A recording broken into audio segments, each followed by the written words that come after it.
Assalamualaikum warahmatullahi wabarakatuh. Saya Hasemi Salma Ikrimah. Pada kesempatan ini, saya akan membahas topik yang sangat penting dalam dunia kerja dan manajemen sumber daya manusia, yaitu tentang analisa pekerjaan. Oke, sebelum kita masuk ke pembahasan yang lebih detail, mari kita pahami dulu apa sebenarnya yang dimaksud dengan analisa pekerjaan. Analisa pekerjaan merupakan proses sistematis untuk mengidentifikasi dan mendokumentasikan berbagai aspek dari sebuah pekerjaan. Ini meliputi tugas-tugas yang harus dilakukan, tanggung jawab yang diemban, serta keterampilan, pengetahuan, dan kemampuan yang diperlukan agar pekerjaan tersebut dapat dilakukan dengan baik. Dengan kata lain, analisa pekerjaan adalah cara kita memahami secara mendalam apa yang sebenarnya terjadi dalam sebuah posisi kerja. Nah, setelah kita tahu definisi dari analisa pekerjaan, sekarang pertanyaan selanjutnya yaitu, kenapa sih kita perlu melakukan analisa pekerjaan? Apa saja tujuannya? Mari kita bahas satu persatu. Terdapat 6 tujuan analisa pekerjaan. Yang pertama, menentukan kebutuhan sumber daya manusia untuk mengetahui jumlah dan jenis tenaga kerja yang dibutuhkan. Yang kedua, mendukung proses rekrutmen untuk membantu membuat deskripsi pekerjaan dan spesifikasi jabatan yang jelas agar calon pelamar tahu apa yang diharapkan. Yang ketiga, menetapkan standar kinerja sebagai dasar untuk mengukur kinerja karyawan. Yang keempat, pengembangan karyawan, menentukan pelatihan dan pengembangan yang diperlukan.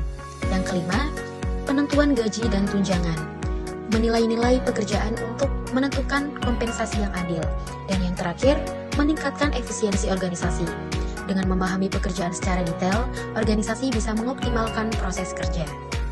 Setelah kita memahami apa saja tujuan analisa pekerjaan, lalu apa saja sih komponen atau elemen-elemen yang harus kita perhatikan ketika melakukan analisa pekerjaan?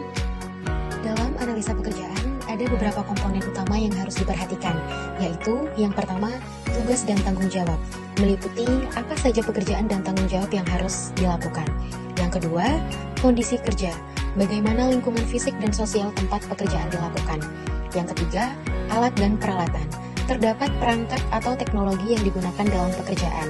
Yang keempat, hubungan kerja, adanya interaksi dengan atasan, rekan kerja, dan pihak lain. Dan yang terakhir, kualifikasi, meliputi pendidikan, pengalaman, keterampilan, dan kemampuan yang dibutuhkan. Setelah mengetahui komponen-komponen analisa pekerjaan, sekarang kita masuk ke bagian yang praktis, yaitu metode atau cara-cara untuk melakukan analisa pekerjaan.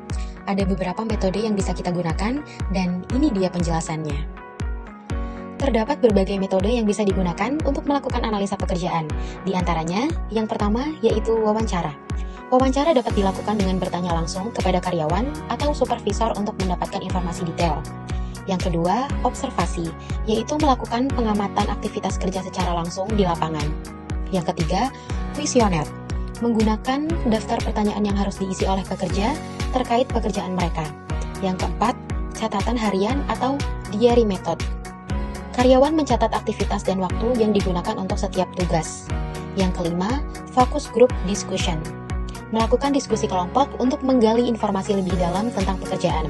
Dan yang terakhir, analisa dokumen, yaitu mempelajari dokumen terkait pekerjaan seperti SOP, laporan, dan deskripsi jabatan sebelumnya.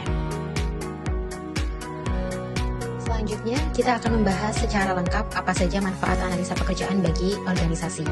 Analisa pekerjaan bukan hanya bermanfaat bagi HR, tapi juga bagi seluruh organisasi. Berikut beberapa manfaatnya. Yang pertama, yaitu memastikan penempatan yang tepat. Orang yang tepat di posisi yang tepat akan meningkatkan produktivitas. Yang kedua, mengurangi konflik dan ketidakjelasan. Dengan deskripsi pekerjaan yang jelas, karyawan tahu apa yang diharapkan.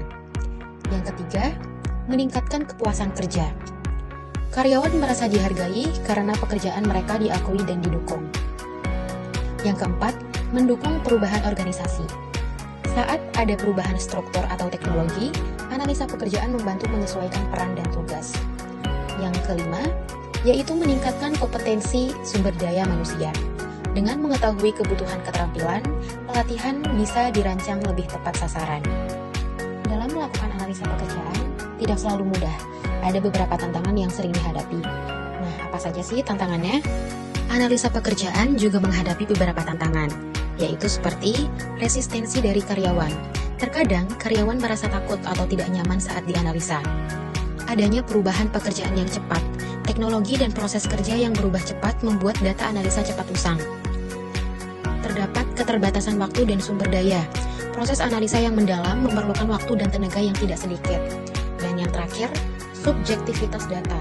Informasi yang dikumpulkan bisa bias jika tidak dilakukan dengan metode yang tepat. Nah, untuk mengatasi tantangan-tantangan tadi, saya punya beberapa tips praktis yang bisa kalian terapkan. Simak baik-baik ya.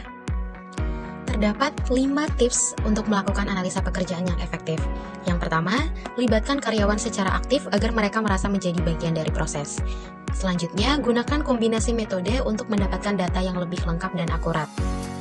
Yang ketiga, perbarui analisa pekerjaan secara berkala, terutama jika ada perubahan signifikan dalam organisasi. Yang keempat, dokumentasikan hasil analisa dengan jelas dan mudah dipahami. Dan yang kelima, gunakan teknologi untuk membantu pengumpulan dan analisis data. Nah, dari pembahasan tadi, dapat kita simpulkan bahwa analisa pekerjaan merupakan fondasi penting dalam manajemen sumber daya manusia yang membantu organisasi mencapai tujuan secara efektif dan efisien. Dengan analisa yang tepat, kita bisa memastikan bahwa setiap posisi diisi oleh orang yang tepat dengan keterampilan yang sesuai, serta mendukung pengembangan dan kesejahteraan karyawan. Jadi, jangan anggap remeh proses ini karena dampaknya sangat besar bagi kesuksesan organisasi.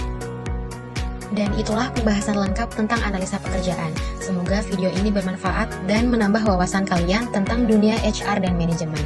Kurang lebihnya mohon maaf. Wassalamualaikum warahmatullahi wabarakatuh.